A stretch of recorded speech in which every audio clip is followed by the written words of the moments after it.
ప్రభువునందు ప్రియులారా, మీ అందరికీ ప్రభు అయిన యేసుక్రీస్తు నామమున శుభములు. ప్రభువు నమ్మదగిన వాడు అనే శీర్షికకు మరోసారి మిమ్మల్ని అందరినీ ప్రేమతో ఆహ్వానించుచున్నాను.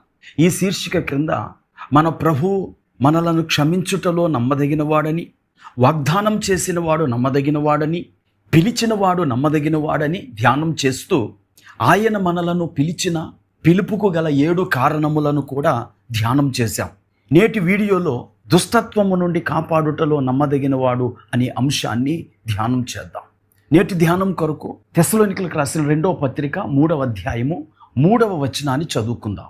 అయితే ప్రభువు నమ్మదగిన వాడు, ఆయన మిమ్మును స్థిరపరిచి దుష్టత్వము నుండి కాపాడును. ప్రియులారా, చదవబడిన ఈ లేఖన భాగంలో మనలను పిలిచిన ప్రభువు మన జీవితములో చేస్తున్న 2 కార్యములను చూస్తున్నాము. 1, ఆయన మనలను స్థిరపరచుచున్నాడు. 2, మనలను ప్రతి కీడు నుండి లేదా దుష్టత్వము నుండి కాపాడుతున్నాడు. ఈ లోకంలో ఎన్నో విధములైన దుష్ట శక్తులు మనతో పోరాడుతున్నాయి. ఏ సమయంలో ఎటువంటి కీడు ఎలాగూ మన మీదకు వస్తుందో మనకు తెలియదు. మనలను పిలిచిన దేవుడు వాటన్నిటి నుండి మనలను తప్పించుటలో నమ్మదగినవాడు. ఉదాహరణకు యాకోబు 20 సంవత్సరాలు లాబానుకు సేవ చేశాడు. ఆ 20 సంవత్సరాలలో మొదటి 14 సంవత్సరాలు ఉచితంగా సేవ చేశాడు. చివరి 6 సంవత్సరాలలో లాబాను 10 సార్లు యాకోబు జీతాన్ని మార్చాడు. అయినప్పటికీ దేవుడు యాకోబును ఆశీర్వదించాడు. అయితే ఒకానొక దినం యాకోబు చెప్పా చేయకుండా తన భార్యలను, పిల్లలను, తాను సంపాదించిన యావత్తును తీసుకొని కానానుకు బయలుదేరాడు. ఇది తెలుసుకున్న లాబాను యాకోబుకు కీడు చేయాలని తరమటం మొదలుపెట్టాడు.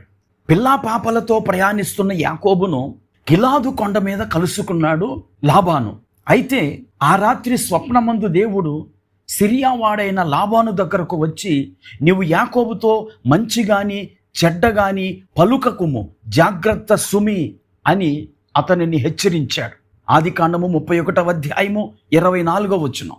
ఆ ఉదయము యాకోబును కలుసుకున్న లాబాను ప్రేమగా మాట్లాడాడు. ఎందుకంటే అంతకు ముందు రాత్రే దేవుడు లాబానును హెచ్చరించాడు. ఆ విషయాన్నే 29వ వచనంలో లాబాను యాకోబు దగ్గర చెప్తాడు. మీకు హాని చేయుటకు నా చేతనవును, అయితే పోయిన రాత్రి మీ తండ్రి యొక్క దేవుడు నీవు యాకోబుతో మంచి గాని చెడ్డ గాని పలుకకము, జాగ్రత్త సుమి అని నాతో చెప్పెను అని చెప్తాడు. ప్రియులారా, లాబానును ఆపినది యాకోబును పిలిచిన దేవుడు. ఈరోజు ఎంతో మంది మిమ్మలను పాడు చేయటానికై ప్రయత్నం చేయవచ్చు. మీ ఆస్తులను పాడు చేయటానికి, మీ సంఘాలను పాడు చేయటానికి, మీ వ్యాపారాలను పాడు చేయటానికి ప్రయత్నం చేయవచ్చు.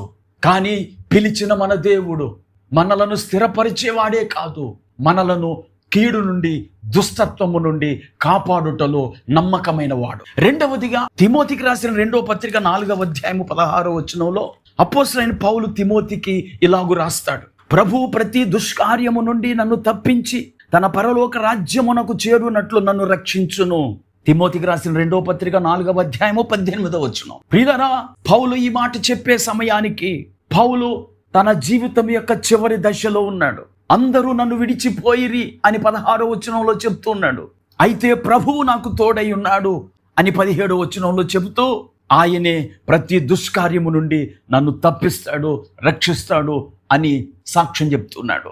ఈ మాటలు వింటున్న ప్రియ సహోదరి, ఎవరిని గురించి మీరు భయపడుతున్నారు, ఆందోళన చెందుతున్నారు? లాబాను లాంటి మోసగాళ్ళ నుండి, కపట సహోదరుల నుండి మన ప్రభు మనలను తప్పించుటలో నమ్మదగిన వాడు. ప్రార్థన చేసుకుందాం. కృపా కనికరం కలిగిన మా తండ్రి, నీకు వందనాలు. పిలిచిన మీరు ప్రతి దుష్కార్యము నుండి మమ్మలను తప్పించి కాపాడే నమ్మదగిన వాడని ఈ వీడియోలో మేము ధ్యానం చేశాం. ఈ మాటలు వింటున్న మా ప్రియ వీక్షకులు ఎవరిని గురించి, దేనిని గురించి భయపడుతున్నారో ఇప్పుడే వారి భయములను తొలగించి వారిని కాపాడి భవిష్యత్తులో వారికి ఎదురయ్యే ప్రతి విధమైన అవమానము నుండి, అపకారముల నుండి తప్పించి వారికి తోడై ఉండమని యేసుక్రీస్తు నామమున ప్రార్థించి వేడుకుంటున్నాము. ఆమేన్.